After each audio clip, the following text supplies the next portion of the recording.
Painted application ધોરણ 6 થી 12ના વિદ્યાર્થીઓ માટે અપડેટ થઈ ચૂકી છે. આ એપ્લિકેશનમાં શું છે? બધા જ વિષયના વિડીયોઝ છે. ગુજરાતની બેસ્ટ ફેકલ્ટી દ્વારા લાઈવ લેક્ચર્સ છે. આઈએમપી પ્રશ્ન છે, ટેસ્ટ સિરીઝ છે અને ગુજરાતના તમામ વિદ્યાર્થીઓ સાથે તમે તમારી કમ્પેરિઝન કરી શકો છો. ગેમિફિકેશન છે અને બીજું ઘણું બધું. તો તમે એપ્લિકેશન ડાઉનલોડ ન કરી હોય તો ડિસ્ક્રિપ્શનમાં લિંક આપી છે. હમણાં જ પ્લે સ્ટોર ઉપર જાઓ અને એપ્લિકેશન ડાઉનલોડ કરો. ઘરે બેઠીને સરસ મજાનું ગુજરાતની જોરદાર ફેકલ્ટી સાથે ભણો, સારા માર્ક્સે પાસ થાઓ. જવાબદારી વાત. અને બીજું કીધું છે શેર મૂડી હોતી નથી. હવે લાસ્ટ ટાઈમ મેં તમને લોકોને ડેફિનેશન લખાવી હતી. લાસ્ટ ટાઈમ મેં તમને લોકોને એક ડેફિનેશન લખાવી હતી. શેર કોને કહેવાય અને શેર મૂડી કોને કહેવાય. બરાબર, બે વસ્તુ જે છે એ મેં તમને લોકોને કીધી હતી કે કોને શેર કહેવાય અને કોને શેર મૂડી કહેવાય. હા બેટા, રિવિઝન જ છે, પણ પેલા અત્યારે આ કંપની વિશે આપણે જોઈએ છે, પછી બીજું ચેપ્ટરનું રિવિઝન આપણે લઈશું. ઓકે, શેર મૂડી કોને કહેવાય? ફર્સ્ટ ઓફ ઓલ, શેર મૂડી એટલે શેરના વેચાણ દ્વારા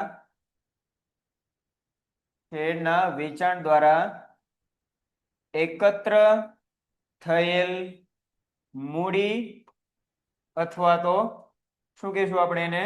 નાણાં. એને આપણે શું કહીએ છીએ? શેર મૂડી કહીએ છીએ. બરાબર. દાખલા તરીકે કોઈ કંપનીએ ₹10 નો એવા 100 શેર બહાર પાડ્યા હોય તો ટોટલ શેર મૂડી કેટલી થશે? ₹1000 થશે. તો આ શેર બહાર પાડ્યા, શેરના પૈસા મળ્યા, શેરના પૈસા ટોટલ મળ્યા કેટલા? ₹1000. તો ₹1000 ને આપણે કહીશું શેર મૂડી. બરાબર, સિમ્પલ એન્ડ શોર્ટ વસ્તુ છે બેટા. શેર મૂડી ક્યારે હોય? જ્યારે શેર હોય. શેર વગર તમે શેર મૂડી ભેગી કરી શકો? શેર વગર શેર મૂડી ભેગી થાય? ઓબ્વિયસ વાત છે, નો થાય. બરાબર. હવે આપણે અહીંયા એમ કીધું છે કે બાંયધરીથી મર્યાદિત જવાબદારી વાળી કંપની જેની શેર મૂડી હોતી નથી. આપણે એક પછી એક સમજીએ. પેલા અહીંયા જોઈએ. અહીંયા શું કીધું છે? શેર મૂડી હોતી નથી. મીન્સ કે આ કંપની, આ પ્રકારની કંપની પોતાના શેર બહાર પાડતી નથી. નહીં પ્રાઇવેટમાં, નહીં અંદરો અંદર, નહીં જાહેર જનતા માટે. ઈ શેર બહાર પાડતી નથી. શેર બહાર નથી પાડતી એટલે એની શું નથી હોતી? શેર મૂડી હોતી નથી. આટલું સમજાઈ ગયું? હવે અહીંયા કીધું છે બાંહેધરીથી મર્યાદિત જવાબદારી વાળી કંપની. બાંહેધરીથી મર્યાદિત જવાબદારી એટલે શું? પહેલા તો એમ સમજો.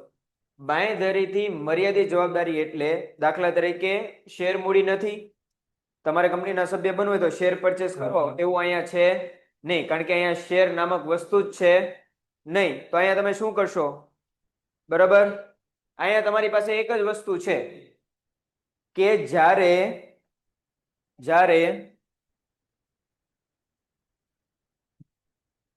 ભાઈ હવે છે ને ઉતાવળ લાગ્યો, મારે છે ને લગભગ 4 થી 5મી વાર શરૂ લેક્ચરે મને ડિસ્ટર્બ થયું છે. હવે માની લ્યો આમાં તમે શેર પરચેસ નથી કરી શકતા, શેર જ નથી, તો સભ્ય આમાં કઈ રીતે બનશો? હવે નહીં બેટા, બાણું બન. તમારા સભ્ય તમે કઈ રીતે બનશો? તો આનો એક જ વસ્તુ છે કે જ્યારે તમે આ કંપનીમાં જોડાવા માંગો છો ત્યારે તમે એક પ્રકારની શું આપો છો? બાંહેધરી આપો છો. શું બાંહેધરી આપો છો? કે ભાઈ જ્યારે આ કંપનીનું શું થશે?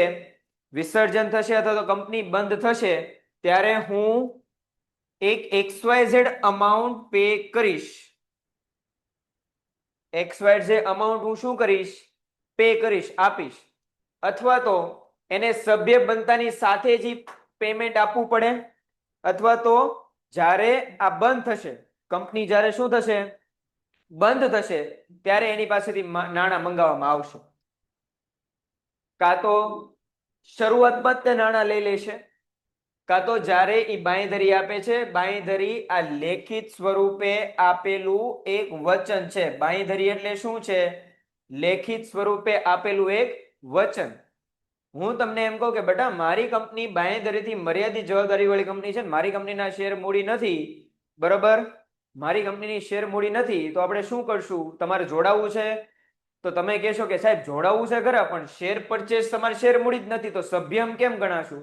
તો હું કહી દઈશ બેટા એક બાંહેધરી મને આપી દો કે જ્યારે આપણી કંપનીનું વિસર્જન થશે ત્યારે અમુક અમાઉન્ટ તમે પે કરશો, અથવા તો તમારે કંપનીનું સભ્ય બનવું હોય તો તમારે અમુક અમાઉન્ટ શું કરવી પડશે? પે કરવી પડશે. દાખલા તરીકે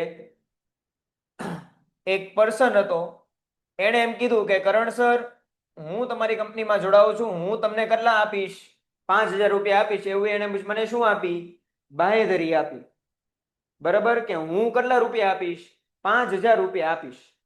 પણ અહીંયા શબ્દ કેવો છે? મર્યાદિત. તો હવે જ્યારે કંપનીનું વિસર્જન થશે ત્યારે આણે માત્ર ને માત્ર કેટલા દેવાના રહેશે? 5,000 જ દેવાના રહેશે, ભલે સભ્ય રહ્યો. 5,000 થી 1 રૂપિયો દેવાનો થશે નહીં. શું લેવા? કારણ કે બાંહેધરી ભલે આપી હોય, પણ બાંહેધરી કેવી છે?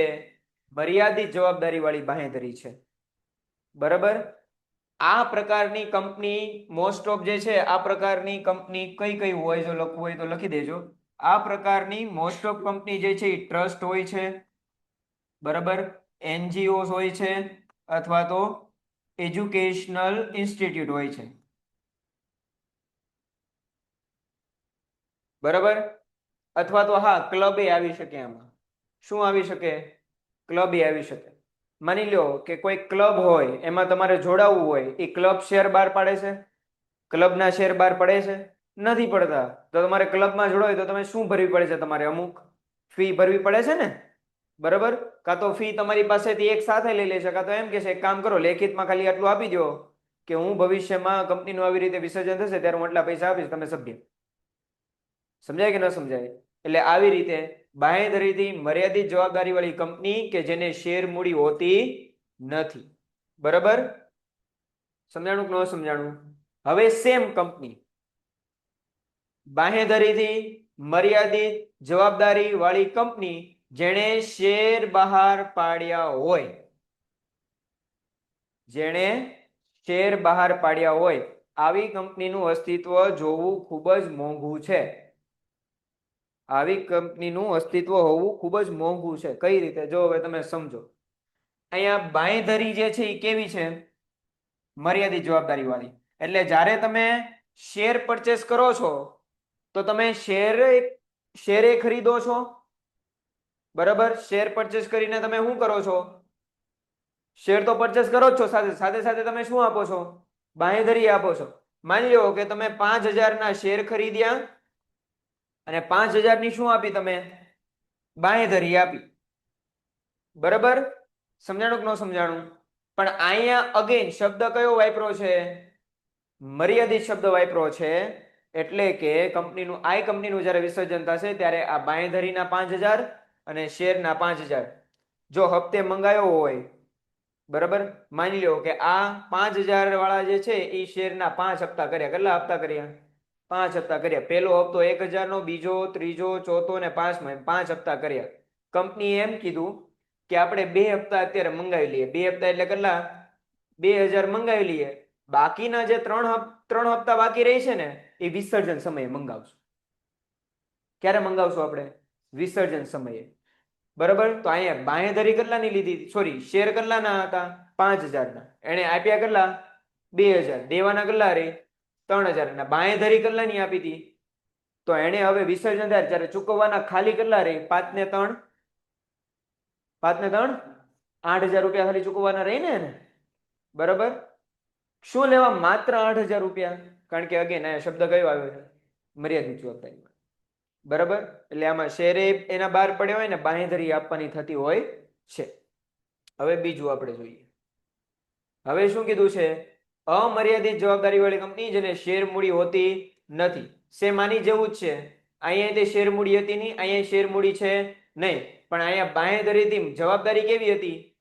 અહીંયા કેવી છે? એટલે મીન્સ કે સભ્ય બની જાઓ, પણ જો ક્યારે કંપનીને વિસર્જન થયું, બરાબર, ત્યારે તમે ચૂકવેલી ફી કરતા એ તમારી અંગત મિલકત વેચીને પણ તમારે દેવું ચૂકવવું પડશે, જો દેવું વધારે હોય તો. બરાબર. અને આ કંપનીનું અસ્તિત્વ તો બહુ જ જૂજ જોવા મળે છે, કારણ કે અહીંયા જવાબદારી કેવી છે? અમર્યાદિત જવાબદારી છે, જેને શેર હોય. બરાબર. માની લો કે તમે કોઈ કંપનીને આવી હોય છે કંપની, માફ કરજો, આ પ્રકારની કંપની હોય છે, અહીંયા ધ્યાન આપે. બાકીના લોકો પાસે અત્યારે હાલમાં 40 મિનિટ છે. કેટલી મિનિટ છે? 40 મિનિટ છે. 40 મિનિટ તમારી માટે ભરપૂર તમે ઉપયોગ કરી લ્યો. એસપીસીસી કાઢો. બરાબર, એસપીસીસી માં કાંઈ પણ ડાઉટ લાગે, બરાબર, તો હું અત્યારે લાઈવ સમજાવવા તૈયાર છું. બરાબર, એસપીસીસી માં ડાઉટ, હવે ડાઉટ પૂછવો હોય તો ટોપિકનું નામ અને પેજ નંબર, આ બે વસ્તુ ઓનલાઈન લખીને મોકલવાની રહેશે. તમે લોકો એસપીસીસી લાયા હો તો તમે એ રીતે જોઈજો. હવે જેને આ થર્ડ સમજવું છે એ થર્ડમાં એ ધ્યાન રાખે. બાકીના એસપીસીસી માંથી ડાઉટ જે હોય એ કાઢીને રાખે અને પેજ નંબર સાથે લખે. જ્યારે હું કહું કે હવે ડાઉટ બોલો ત્યારે પેજ નંબર બોલજો, નહીં તો મેસેજમાં જે છે એ ડાઉટના પેજ નંબર બધું નીચે વહી જશે. બરાબર, મારું ધ્યાન નહીં રહે. ચલો આપણે સમજીએ. એક રિક્વેસ્ટ ફરીથી આવી છે કે સર આ ત્રીજું સમજાવો. બાંહેધરીથી મર્યાદિત જવાબદારી વાળી કંપની જેને શું બહાર પાડ્યા હોય? શેરે બહાર પાડ્યા હોય. મીન્સ કે આ કંપનીમાં તમે શું પરચેસ કરી શકો છો ભાઈ? શેરે પરચેસ કરી શકો છો. અને અહીંયા તમારી બાંહેધરી આપીને તે તમે શું થઈ શકો છો? જોડાઈ શકો છો. સમજાય કે ન સમજાય? બાંહેધરી માની લો કે તમે એમ કહો કે ભાઈ સર હું બાંહેધરી 5,000 ની આપું છું, બરાબર, તો વિસર્જન સમયે તમારી પાસેથી 5,000 જ લેવાના રહેશે. શું લેવા? કારણ કે જવાબદારી કેવી છે? મર્યાદિત છે. સીસીટીવી કેમેરા હોય ને ત્યાં થાય, અમારે કોલેજમાં થાય રાખે. બરાબર, 5,000 રૂપિયા તમે દીધા છે એટલે તમારી જવાબદારી 5,000 સુધી જ રહેશે, મર્યાદિત રહેશે. જો તમે શેર પરચેસ કર્યા હોય, શેર હોય માની લો કે 5,000 ના, 5,000 ના શેર તમે પરચેસ કર્યા હોય તો તમારી જવાબદારી ખરીદેલા શેરની રકમ પૂરતી જ મર્યાદિત રહેશે. તમારી પર્સનલ મિલકતને કોઈ હાથ અડાડી શકે નહીં. શું લેવા? કારણ કે અહીંયા જવાબદારી કેવી લખી છે બેટા? મર્યાદિત લખી છે. ચલો સમજાઈ ગયું? એકવાર વાંચી તો જોઉં.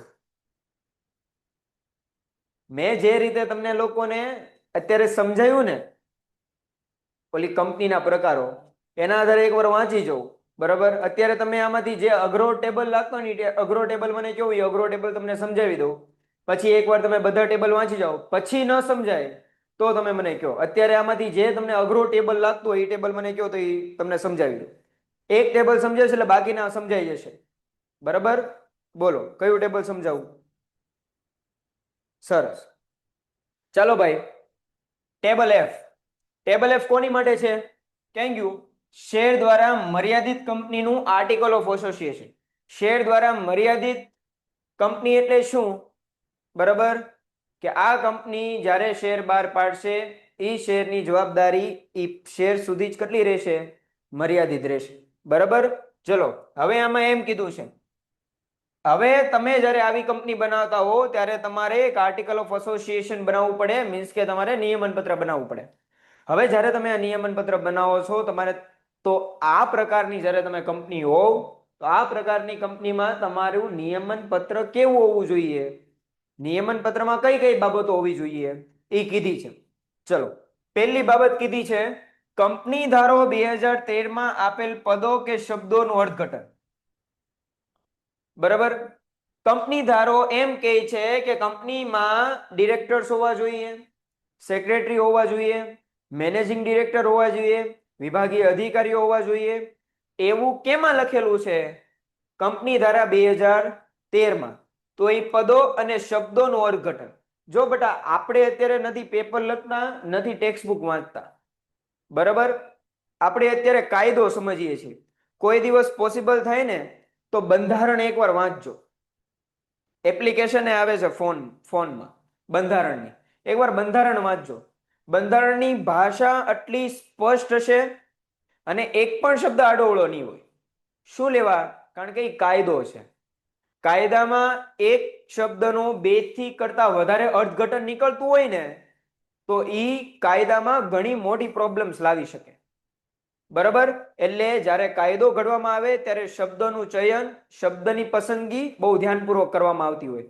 બરાબર, તો કંપની ધારામાં જે કંઈ પણ પદ આપેલા છે ઈ અને ઈ શબ્દ જે કંપની ધારામાં લખેલા છે એ શબ્દનું અર્થઘટન આ કંપની કઈ રીતે કરે છે એ જણાવવાનું રહેશે.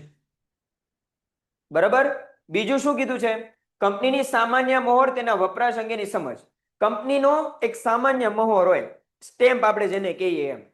બરાબર, હવે મને તમે એક વસ્તુ જણાવો, તમારા પ્રિન્સિપાલ જે છે એ સ્ટેમ્પ મારીને સિગ્નેચર કરતા હોય તમારી હોલ ટિકિટમાં, બરાબર.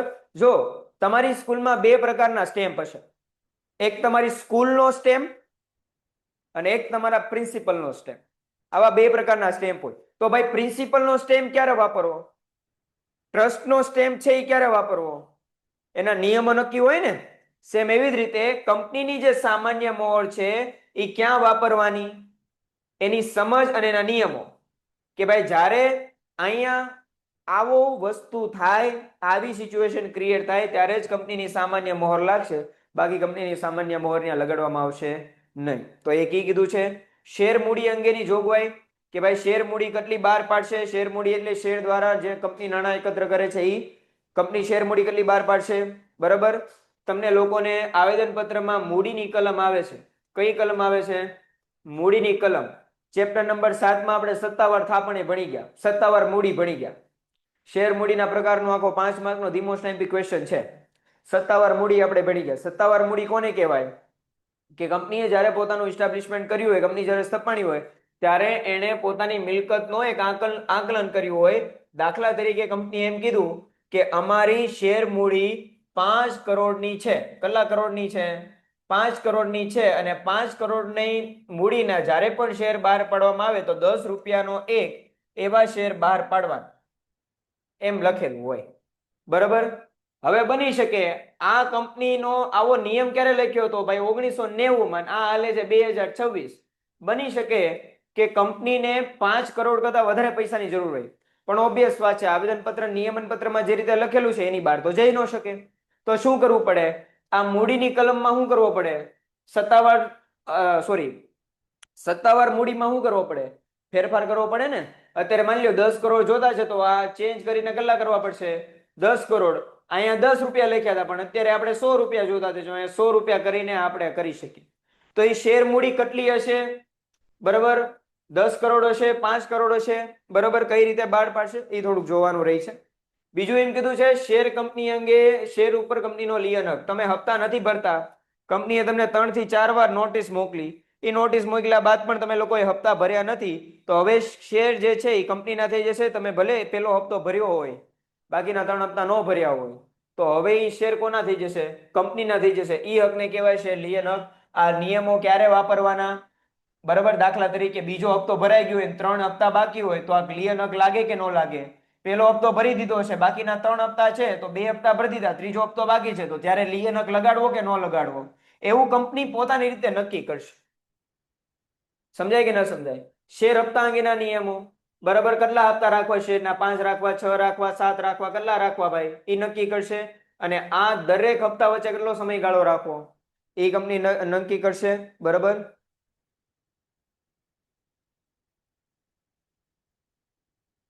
લિયન હક મેં ન સમજાવ્યું તમને?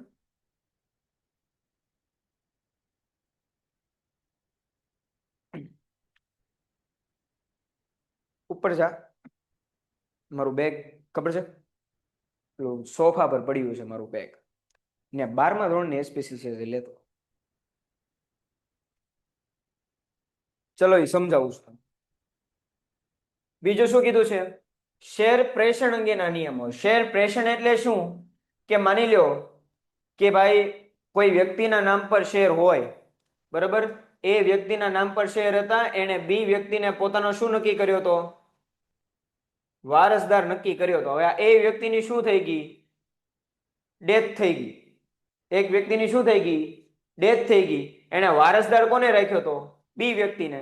તો હવે શેર કોના નામે ટ્રાન્સફર થઈ જાય? એ બી વ્યક્તિના નામે. તો ભાઈ એ શેર ક્યારે કેવી રીતે ટ્રાન્સફર કરવા, કયા કયા ડોક્યુમેન્ટ જોશે, કયા કયા નહીં જોવાય, એ બધું નક્કી કરે. શેર જપ્તી અંગેના નિયમો. શેરના હપ્તા ભર્યા ન હોય તો કંપની શું કરી નાખે? તમારા શેર જપ્ત કરી નાખે, બરાબર. શેર મૂડીના ફેરફાર અંગેના નિયમો. શેર મૂડીમાં ફેરફાર કરવા હોય તો મેં હમણાં આગળ જ જણાવ્યું, બરાબર, એના અંગેના નિયમો. નફાનું મૂડી રોકાણ અંગેના નિયમ. કંપની જે કાંઈ પણ નફો કરે છે, નફાને એ લોકો આવી રીતે ધ્યાનમાં રાખતા હોય. એક તો પેલા એને શું ચૂકવવાનું હોય? શું ચૂકવવાનું હોય? ડિવિડન્ડ ચૂકવવાનું હોય. બીજું એને શું કરવાનું હોય? તો કે ભાઈ અનામત રાખવાની હોય. મૂડી અમુક અમુક શું રાખવાની હોય? અને ત્રીજું એને શું કરવાનું હોય? રોકાણ કરવાનું હોય. તો આ બે વસ્તુ તો ઠીક છે. હવે આ રોકાણ ક્યાં કરવું, શેર બજારમાં કરવું, બીજે કરવું, ક્યાં કરવું, રોકાણ ક્યાં કરવું, તો એ અંગેના નિયમો એમાં નક્કી થાય. શેર મૂડીની પરત આય બાય બેક અંગેના નિયમો, બરાબર. શેર મૂડી જે છે એની પરત આય જ્યારે કરવાની થતી હોય તો એ અંગેના નિયમો શું હશે? સામાન્ય સભા અંગેના નિયમો, સભા સંચાલન અંગેના નિયમો, સભા સ્થગિત રાખવી હોય તો એ અંગેની વિધિ શું રહેશે, સભા ક્યારે સ્થગિત રાખવી, આ બધું 12મા ધોરણમાં આવશે, બરાબર. મતાધિકારના નિયમો, પ્રોક્સી એટલે શું? માની લો કે કંપનીની મીટિંગ છે, તમે જઈ શકો એમ નથી, તો તમે તમારી જગ્યાએ તમારા મિત્રને મોકલો, તો એ તમારો શું કહેવાશે? પ્રોક્સી કહેવાશે ને. તો એ પ્રોક્સી તરીકે શું આવશે? હું તમને લોકોને ગેરંટીથી કહી શકું કે આ 25 બાબતો જે છે એ આમાં છે. 25 બાબતો ડિટેલમાં કેમાં છે? આમાં છે, બરાબર. કારણ કે આવેદન પત્ર, નિયમન પત્ર અને તમારું ચેપ્ટર નંબર 7 આ જ્યાં એન્ડ થાય છે ત્યાંથી આ શરૂ થાય છે, બરાબર. અહીંયા હવે તમે લોકોએ મને પૂછ્યું કે સર લિયન હક એટલે શું, બરાબર. તમને લોકોને પ્યોર બોર્ડની કહેવાય ને, બોર્ડની તો નહીં, આ બોર્ડની થોડી કહેવાય, મારી એસપીસીસી માં તમને કીધું, બોર્ડની થોડી. ચાલો, તમારે 12મા ધોરણમાં 94 નંબર પેજ એસપીસીસી નું પહેલું જ ચેપ્ટર એસપી માં 94 નંબર પેજ ઉપર અહીંયા ક્વેશ્ચન આપેલો છે, શેર પર વિશેષ લિયન હક આપેલો છે. ધી મોસ્ટ આઈએમપી ક્વેશ્ચન છે, 2 માર્કમાં કે 3 માર્કમાં પૂછાય કે બોર્ડની એક્ઝામમાં, બરાબર. હવે જો એમાં તમને જે કીધું છે એ તમને વાંચીને સંભળાવું. શું કીધું છે કે કોઈ પણ દેવાદાર વ્યક્તિ પોતાની જવાબદારી ચૂકવવામાં નિષ્ફળ જાય ત્યારે લેણદાર તેના નાણાંની દેવાદારની મિલકતો પર કબજો, વેચાણ, લેણું વસૂલ કરવાનો હક મળે છે, જેને લિયન કે વિશેષ હક કહેવાય છે. ખાલી અત્યારે તમને લિયન હક સમજાયો છે, લિયન હક, શેર લિયન નહીં, હજી ખાલી લિયન સમજાયું છે. દાખલા તરીકે મેં કોઈને પૈસા દીધા હોય, મેં કોઈને 10 લાખ રૂપિયા આપ્યા હતા, હવે એ 10 લાખ રૂપિયા મને દેતા નથી, એ કે મારી પાસે રોકડ નથી, તો હું કહું વાંધો નહીં ભાઈ, તારી હિસાબ છે જે કાંઈ પણ મિલકત હોય એ મિલકત મને આપી દે, જેની બજાર કિંમત કેટલી થતી હોય 10 લાખ રૂપિયા, બરાબર. તો જ્યારે એ મને પૈસા ચૂકવવામાં, એની જવાબદારી ચૂકવવામાં નિષ્ફળ ગયો ત્યારે જે એની પર્સનલ મિલકતો છે એની પર હવે મારો હક લાગે, બરાબર. આ હકને કયો હક કહેવામાં આવે છે? લિયન હક કહેવામાં આવે છે. કયો હક કહેવામાં આવે છે? લિયન હક, બરાબર. જ્યારે શેર હોલ્ડર કંપનીને શેરના હપ્તાના નાણાં ન ચૂકવે ત્યારે કંપનીને શેર હોલ્ડરના શેરના સંદર્ભમાં જે વિશેષ હક મળે છે એને શેર લિયન હક કહેવાય. મેં તમને સમજાવ્યું એ રીતે, બરાબર. કંપની શેર આપે છે, શેરના બદલામાં તમારે નાણાં ચૂકવવાના છે. હવે નાણાં તમે ચૂકવતા નથી, બરાબર, તો શું થાય? બરાબર, શેર પર હવે કોનો હક લાગે? કંપનીનો લાગે ને, વિશેષ હક, બરાબર. ચાલો, બીજું શું કીધું છે કે કંપની આવા હકનો ઉપયોગ કરીને મતાધિકાર અટકાવી શકે, ડિવિડન્ડ એનો મળે, બોનસ શેર તમને કાંઈ મળે નહીં, બરાબર. જો તમે શેરના હપ્તા પ્રોપર ન ચૂકવ્યા હોય, બરાબર, તો તમને ડિવિડન્ડ એ ન મળે, તમને મતાધિકાર એ ન મળે, અને બની શકે કે કંપની તમારા શેર શું કરી લે બેટા? જપ્ત કરી લે. આને કહેવાય લિયન હક, બરાબર. એની વિધિ, સામાન્ય મરનો ઉપયોગ ક્યાં કરવો, એની સાચવણી અને નિયમો, નિયમાવલી, માર્ગદર્શન, અનામત ભંડોળ. મેં કીધું ને, કંપનીને જ્યારે નફો થાય ત્યારે 3 રીતે એ વસ્તુ વિચારી કે ડિવિડન્ડ દેવાનું છે કે અનામત રાખવાની છે કે મૂડી રોકાણ કરવાનું છે. તો અહીંયા અનામત ભંડોળો ક્યાં રાખવાની છે? અલગ અલગ પ્રકારની અનામત ભંડોળ આવે, તમે 11મા ધોરણમાં ભણ્યા જશો, બરાબર. ચાલો, હિસાબ અંગેના નિયમો, હિસાબ કઈ રીતે રાખવાનો છે, ઓડિટ કઈ રીતે કરવાનું હોય, કંપનીને બંધ કરવાની ને અધિકારીઓની બાંહેધરી અંગેના નિયમો, અધિકારીઓની જવાબદારીઓ કઈ કઈ રહેશે. બાંહેધરી અંગેના નિયમો એટલે કંપનીના અધિકારીઓની જવાબદારી કઈ કઈ રહેશે, કોણ કોને જવાબદાર રહેશે, કોણ કોને જવાબદાર નહીં રહે, એ બધું લખવું પડે, બરાબર. હોય કર્મચારીઓ હોય, વિશિષ્ટ જ્ઞાન ધરાવતી વ્યક્તિ હોય, એ બધા કંપની માટે શું કરતા હોય? કામ કરતા હોય. કામ કરતા હોય એટલે આપણે એમ કહીએ કે કંપની માટે શું કરે છે? મહેનત કરે છે, બરાબર. હવે ઓબ્વિયસ વાત છે, આપણે બહુ વધારે મહેનત કરીએ તો આપણે પરસેવો થાય ને, બરાબર. તડકામાં બેઠા રહીએ તોય પરસેવો થાય, પણ મહેનત કરો તોય પરસેવો થાય ને, બરાબર. તો અહીંયા આને સ્વેટ કીધું છે. પરસેવાને શું કહીએ છીએ આપણે? સ્વેટ. મીન્સ કે આ જે સંચાલકો છે, કર્મચારીઓ છે, કે વિશિષ્ટ જ્ઞાન ધરાવતા કર્મચારીઓ જે છે, જે કંપની માટે અથાગ મહેનત કરે છે, નહીં હશે, કંપની માટે અથાગ મહેનત કરે છે, બરાબર, તો ઓબ્વિયસ વાત છે. હું તમને એમ કહું કે તમે લોકો મારી ત્યાં કામ કરો છો, દાખલા તરીકે તમારું વર્કિંગ આવર્સ 5 કલાકની હોય, તમારે કેટલી કલાક કામ કરવાનું છે? અહીંયા 5 કલાક કામ કરો. હવે માની લો કોઈક દિવસ મેં તમને એમ કીધું કે બેટા 5 કલાકની જગ્યાએ તમે 8 કલાક કામ કરશો, એટલે વધારાની કેટલી કલાક થઈ? 3 કલાક થઈ ને. તો 3 કલાકના મારે તમને વધારે પૈસા દેવા પડશે, ઓબ્વિયસ વાત છે, બરાબર. પણ હું શું કરું? તમને લોકોને પૈસા ન આપું, તમને લોકોને પૈસા આપું નહીં. જો શું કીધું છે, રોકડ સિવાયની અવેજથી પૈસાની જગ્યાએ તમને શું આપી દઉં? શેર આપું. આપણી કંપનીના હું આપું તમને? શેર, બરાબર. હું તમને પૈસા નહીં આપું. માની લો કે તમે મહેનત કરી, તમે અઠવાડિયું 3 કલાક વધારે કામ કર્યું, તો એનો ટોટલ ખર્ચો થતો તો 20,000 રૂપિયા. તમારે કેટલા દેવાના રહેતા હતા બધાને? 20,000 રૂપિયા. તો એ મેં 20,000 ના તમને લોકોને શું આપી દીધા? શેર આપી દીધું. રોકડ આપ્યા મેં તમને? પૈસા આપ્યા? નહીં. મેં તમને શું આપ્યા? શેર આપ્યા. કાં તો એમ કરી શકું, જે કિંમત છે ને શેરની, એમાં તમને શું આપી દઉં? શું આપું તમને? ડિસ્કાઉન્ટ આપું, વટાવ આપું તમને. તો સ્વેટ ઇક્વિટી શેર એટલે એવા શેર કે જેમાં કંપનીના સંચાલકો, કર્મચારી ને વિશિષ્ટ જ્ઞાન ધરાવતા વ્યક્તિઓ, બરાબર, એ લોકોને વટાવથી અથવા તો રોકડ સિવાયની અવેજમાં, એ લોકોની મહેનતના બદલામાં, એ લોકોના જે કાર્ય કરે છે એના બદલામાં આપણે શું આપીએ છીએ? એને જે શેર ફાળવીએ છીએ એને સ્વેટ ઇક્વિટી શેર કહેવાય છે. આ શેરનો માન્ય શેર બજારમાં જે ભાવ હોય તેના કરતા નીચા ભાવે ઓફર કરવામાં આવે છે. શેર બજારમાં અત્યારે જે ભાવ હોય એના કરતા કયા ભાવે ઓફર કરવામાં આવે? નીચા ભાગમાં ઓફર કરવામાં આવે, અથવા તો ફ્રીમાં આપવામાં આવે વિધાઉટ એની પૈસા. તો ભાઈ એની પાસે જો ભાઈ હું તમને એમ કહું, તમારે ડોક્ટર બનવું છે, ન બનવું હોય તો વાંધો નહીં. જો તમારે ડોક્ટર બનવું હોય તો તમારી પાસે હેની ડિગ્રી જોઈએ? ડોક્ટરની ડિગ્રી જોઈએ ને, બરાબર. તમે બીકોમ ની ડિગ્રી લઈને એમ કહો મારે આજે ઓપરેશન કરવું છે, કરવા દે? હા, મને મન થાય કે હું ઓપરેશન કરવા જાઉં, પણ આનાની મારી પાસે ડિગ્રી નથી. સમજાય કે ન સમજાય? હવે તમે મને એમ કહો તમારે ગવર્મેન્ટ સ્કૂલમાં ભણાવવું હોય, દાખલા તરીકે, અથવા તો કોઈ પણ સ્કૂલમાં તમારે ભણાવે, તમે એમ કહો કે સાહેબ મેં ખાલી બીકોમ જ કર્યું છે કે બીએસસી જ કર્યું અથવા બીસીએ જ કર્યું છે, હું ભણાવું, તો એ ના પાડે. શું લેવા? કારણ કે તમારી પાસે બીએડ ની ડિગ્રી નથી. સમજાય કે ન સમજાય? તો ઓબ્વિયસ વાત છે ભાઈ, તમારે કંપનીનું સેક્રેટરી, જોક સપાટ, જોકને આપણે સાઈડમાં મૂકીએ તો તમારે કંપનીનું સેક્રેટરી બનવું હોય બેટા, તો તમારી પાસે શેનું સર્ટિફિકેટ હોવું જોઈએ? Institute of company secretary of ઇન્ડિયાનું પ્રમાણપત્ર હોવું જોઈએ, જે કંપની ધારાની જોગવાઈ મુજબ જ આ સર્ટિફિકેટ આપે છે, બરાબર. એની પાસે ઉપરાંત કાયદાની ડિગ્રીઓ તેનો દસ્તાવેજ બનાવવામાં અને કરાર ઘડતરમાં મદદરૂપ બને છે, બરાબર. એને કંપની ધારો મીન્સ કે આને વકીલ તરીકેનું થોડું ઘણું ભણવું પડે, કારણ કે કંપની ધારો તો યાદ રાખવાનો ને. કંપની ધારો 2013. જો ભાઈ, કંપનીએ બે વસ્તુ ધ્યાનમાં રાખવી છે, ભારતના કાયદાની બહાર નથી જવાનું ને કંપનીના કાયદાની બહાર નથી જવાનું. તો ભારતનો કાયદો ને કંપનીનો કાયદો તો પેન્ટેડ એપ્લિકેશન ધોરણ 6 થી 12ના વિદ્યાર્થીઓ માટે અપડેટ થઈ ચૂકી છે.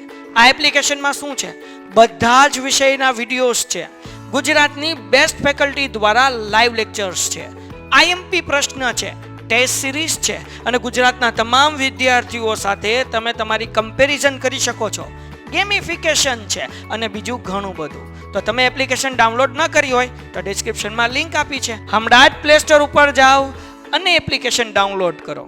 ઘરે બેઠીને સરસ મજાનું ગુજરાતની જોરદાર ફેકલ્ટી સાથે ભણો, સારા માર્ક્સે પાસ થાઓ. ખબર હોવી જોઈએ ને સેક્રેટરીને. સમજાય કે ન સમજાય? તો એને એ વસ્તુ જે છે એ સમજવાની હોય, બરાબર. ચાલો, હિસાબી વ્યવસ્થાનું જ્ઞાન. હવે ચોક્કસ ઓબ્વિયસ સ્વીટ વાત છે કે ભાઈ જે કોઈ પણ સેક્રેટરી હોય, બરાબર, એને હિસાબ વ્યવસ્થિત રખાય છે કે નહીં, કાયદા દ્વારા રખાય છે કે નહીં, સમયસર ઓડિટ થાય છે કે નહીં, એ જોવાની શું છે? ફરજ છે. શું લેવા? કારણ કે આ બધા હિસાબો એને ક્યાં રજૂ કરવાના છે? કોની સમક્ષ? શેર હોલ્ડર સમક્ષ રજૂ કરવાના હોય. એટલે એની પાસે હિસાબી વ્યવસ્થાનું પ્રાથમિક જ્ઞાન હોવું જોઈએ. હિસાબો કેમ લખાય, કેમ ન લખાય. ન્યાય એમ ન કે સર મને આ એન્ટ્રી તો ફાવતી નથી, સર મને પાકું સરવૈયું તો ફાવતું નથી, કેમ થાય? એમ ન હાલે. એને હિસાબી વ્યવસ્થાનું થોડું ઘણું જ્ઞાન હોવું જોઈએ. કાર્યાલય સંચાલનનું જ્ઞાન, બરાબર. કાર્યાલયનો વડો સેક્રેટરી છે. અગેન વન લાઇનર ક્વેશ્ચન અને એમસીક્યુ માં આવે એવો ક્વેશ્ચન, વીએસક્યુ ને એમસીક્યુ માં. કાર્યાલયનો વડો કોણ? વડાપાવ નહીં. કોણ હશે? સેક્રેટરી હશે. બરાબર? સમજાણું કે ન સમજાણું? શું લેવા? કારણ કે એને હિસાબો તો રાખવાના જ છે. સાથે સાથે અલગ અલગ વિભાગો વચ્ચે સંકલન, અલગ અલગ વિભાગો વચ્ચે કોઓર્ડિનેશન રહે. બરાબર? એની પાસે આ સંચાલનનું જ્ઞાન, મેનેજમેન્ટનું જ્ઞાન હોવું જોઈએ. મેનેજમેન્ટ કરતા એને આવડવું જોઈએ. બરાબર? રોજબરોજના જે કાંઈ પણ પ્રશ્નો ઊભા થાય છે એને સોલ્વ પણ કરવાનું હોય છે. સભા સંચાલનનું જ્ઞાન. ભાઈ મીટિંગ બોલાવવાની છે. Meeting management is the most important thing for a secretary. Why? કારણ કે ભાઈ મીટિંગ જ્યારે બોલાવવાની હોય તો મીટિંગ ક્યારે બોલાવી, કેમ બોલાવી, કઈ રીતે મીટિંગનું આયોજન કરવું, કયા કયા મુદ્દાઓ રાખવા. મેં અગેન કીધું આ બધું તમારે કેમાં આવશે? 12મા ધોરણમાં આવશે. કે ભાઈ મીટિંગ કેવા પ્રકારની હોય, કઈ હોય, મીટિંગમાં કઈ કઈ બાબતો હોય. બરાબર? કાર્યસૂચિ કોને કહેવાય, મિનિટ્સ કોને કહેવાય. બરાબર? તો આ બધી સભા જે ભરવાની હોય, સામાન્ય સભા કે જે કોઈ પણ સભા હોય. બરાબર? સભાઓ કેની હોય? સંચાલક મંડળની મીટિંગ હોય, શેર હોલ્ડરની મીટિંગ હોય, ડિબેન્ચર હોલ્ડરની હોય, લેણદારોની હોય. આ બધાની મીટિંગ હોય છે. બરાબર? આ સભા ભરતા પહેલા, સભા દરમિયાન અને સભા પછી જરૂરી ફરજો બજાવવાની હોય છે. પેરેન્ટ્સ મીટિંગ તમારી સ્કૂલમાં હોય, એઝ અ ટીચર તરીકે હું તમને સમજાવું તો તમારી પેરેન્ટ્સ મીટિંગ હોય તો પેરેન્ટ્સ મીટિંગ પહેલા તે ટીચર્સ બધું મેનેજમેન્ટ કરતા હોય, તમારા માર્ક્સ આ તે તમારો આખો જે રિપોર્ટ હોય તૈયાર કરતા હોય. જ્યારે પેરેન્ટ્સ મીટિંગ શરૂ છે ત્યારે પણ એ ધ્યાન રાખતા હોય કે દરેક બાળકના વાલીઓને એના બાળકના પ્રોગ્રેસ વિશે બધી સાચી માહિતી મળવી જોઈએ. અને જ્યારે તમારી મીટિંગ ખતમ થઈ જાય એટલે તમારા રિપોર્ટને સાચવીને રાખવા. અને શિક્ષકોની એક મીટિંગ પછી બોલાવવામાં આવે જેમાં એ ડિસ્કસ કરવામાં આવે કે આ પેરેન્ટ્સ મીટિંગ કેટલી સક્સેસ રહી. બરાબર? સેમ સેક્રેટરીનું કામ જ એ છે કે મીટિંગ દરમિયાન, મીટિંગ પહેલા, મીટિંગ દરમિયાન અને મીટિંગ પછી અલગ અલગ ફરજો જે બજાવવાની હોય છે એનો એજન્ડા તૈયાર કરવાનો, એની મિનિટ્સ લખવાની, કોરમ, પ્રોક્સી અંગેની જોગવાઈનું પાલન થાય છે કે નહીં, આ બધામાં એને સંચાલનનું જ્ઞાન હોવું જોઈએ. મેં આગળ હમણાં સમજાવ્યું હતું ને, આમાં બહુ ડિટેલમાં નહીં જાઓ. વિવિધ કાયદાનું જ્ઞાન હોવું જોઈએ. બરાબર? કંપની ધારો 2013નું જ્ઞાન હોવું જોઈએ. ભારતીય કાયદાનું જ્ઞાન હોવું જોઈએ એને. બરાબર? જેના કારણે એ કંપનીનું વ્યવસ્થાપન સરસ રીતે ચલાવી શકે. બરાબર? આર્થિક અને રાજકીય પ્રવાહનું જ્ઞાન. બરાબર? કંપની સમાજમાં અસ્તિત્વમાં આવે છે, સમાજનો એક ભાગ છે, સમાજના વિવિધ પ્રકારના પડકારો સાથે જળાવતી રહે છે. પ્રવાહો માહિતગાર રહીને, પલટાતા પ્રવાહથી વાકેફ થઈને, સંચાલક મંડળની જાણ કરીને, માર્ગદર્શન આપીને લાભદારી પરિસ્થિતિનું નિર્માણ કરી શકે છે. તમને લોકોને ખ્યાલ હોય તો હમણાં યુરોપિયન યુનિયન સાથે આપણે એક ડીલ સાઇન થઈ, ખબર છે? યુરોપિયન યુનિયન સાથે આપણી એક ટ્રેડ જે છે ટ્રેડ ડીલ આપણે સાઇન થઈ. બરાબર? જેના કારણે આપણી અને યુરોપિયન યુનિયન વચ્ચે જે કાંઈ પણ ખરીદ વેચાણ મીન્સ કે આયાત નિકાસ થાય છે, હવે એમાં નિયમો હળવા કરી દેવામાં આવ્યા. જે કાંઈ પણ ટેક્સ લેવામાં આવ્યા હતા એ બહુ જ ઘટાડી દેવામાં આવ્યા. હું તમને એક એક્ઝામ્પલ આપું. લક્ઝુરિયસ કાર જ્યારે આપણે યુરોપિયન યુનિયન કે ત્યાંથી મંગાવતા હતા તો આપણે 110 રૂપિયાનો ટેક્સ દેવાનો થતો. કેટલા? સોરી, 110 રૂપિયા નહીં, 110% ટેક્સ દેવાનો થતો. મારે ત્યાંથી ગાડી મંગાવી હોય ને તો મારે ટેક્સ કેટલો દેવાનો? 110%. અત્યારે હાવ ઘટાડીને 10% કરી નાખ્યું. આ ઘણા બધા ફાયદા થયા. બરાબર? તો કંપનીના સેક્રેટરી આ બધું જોવું જોઈએ. જો આનાથી આપણી કંપનીને ફાયદો થઈ શકે કે નથી થઈ શકતો. બરાબર? એ બધું જે છે એ અહીંયા ધ્યાન રાખવું પડે, જેના કારણે કંપની માટે લાભદાયી પરિસ્થિતિનું નિર્માણ કરી શકે. જો એને એવું લાગે કે ભવિષ્યમાં XYZ વસ્તુની ડિમાન્ડ વધવાની છે તો આપણે એનું પ્રોડક્શન કરવું જોઈએ, આપણે આવા સુધારા લાવવા જોઈએ. એના કારણે જે છે એનું માર્કેટિંગ એ વધારે થાય, એનું વેચાણ પણ વધારે થાય ને કંપનીને ફાયદો થાય. હું તમને એક ચોક્કસ અને સ્પષ્ટ વાત સમજાવું કે પહેલા પાર્લેજી બિસ્કિટ સાદું આવતું, બધાને સાદું બિસ્કિટ જ ભાવતું. બરાબર? પછી કોઈક સેક્રેટરી હશે કોઈ કંપનીનો, એને એવું લાગ્યું કે ભાઈ હવે લોકોને સાદા બિસ્કિટ ભાવતા નથી, હવે ક્રીમ વાળા બિસ્કિટ ભાવે છે, ચોકો ચિપ્સ વાળા બિસ્કિટ ભાવે છે. તો એને એવું વિચાર્યું. બરાબર? એને ભવિષ્યને જોઈને જે કાંઈ પણ નિર્ણયો લીધા એના કારણે ઘણી બધી કંપની છે લાખો કરોડો કમાય છે. તો આ એની પાસે હોવું જોઈએ સાંપ્રત સમસ્યાઓનું જ્ઞાન. બરાબર? કે ભાઈ અત્યારની હાલની પરિસ્થિતિ શું આવે છે, હાલની પરિસ્થિતિ શું કહે છે. બરાબર? એનું એને જ્ઞાન હોવું જોઈએ, જેના કારણે કંપની માટે બેટર ડિસિઝન લઈ શકે. એને એમ ન ખબર હોય કે અત્યારે ભારતમાં શું ચાલી રહ્યું છે, અથવા તો વિદેશમાં શું ચાલી રહ્યું છે અને એનું જ્ઞાન ન હોય તો બની શકે કંપનીને ખોટ જઈ શકે. બરાબર, સમજાય કે ન સમજાય? આ બાબતનું એને ધ્યાન રાખવાનું છે. વેટ એટલે વેલ્યુ એડેડ ટેક્સ કહેવાય. વેટ નો ફૂલ ફોર્મ શું થાય? Value added tax. I think તમારે અકાઉન્ટની ટેક્સ્ટ બુકમાં લખેલું છે આ ડેફિનેશન. અકાઉન્ટની ટેક્સ્ટ બુકમાં ડિટેલમાં લખેલું છે, એકવાર એમાંથી વાંચી જોજો. અકાઉન્ટનું લગભગ પહેલું કેટલામું ચેપ્ટર છે? પાર્ટ 2 માં છે. બરાબર, એમાં ડિટેલથી લખેલું છે, જોઈ જજો એકવાર. અંગ્રેજી ભાષા પર પ્રભુત્વ હોવું જોઈએ, અન્ય ભાષા આવડવી જોઈએ. ભાઈ અત્યારે અંગ્રેજી સિવાય છૂટકો નથી, અંગ્રેજી આવડવી જોઈએ. જો બીજી કોઈ વિદેશની કંપની સાથે એને બિઝનેસ કરવાનો હોય તો બીજી અલગ અલગ લેંગ્વેજ પણ એને આવડવી જોઈએ.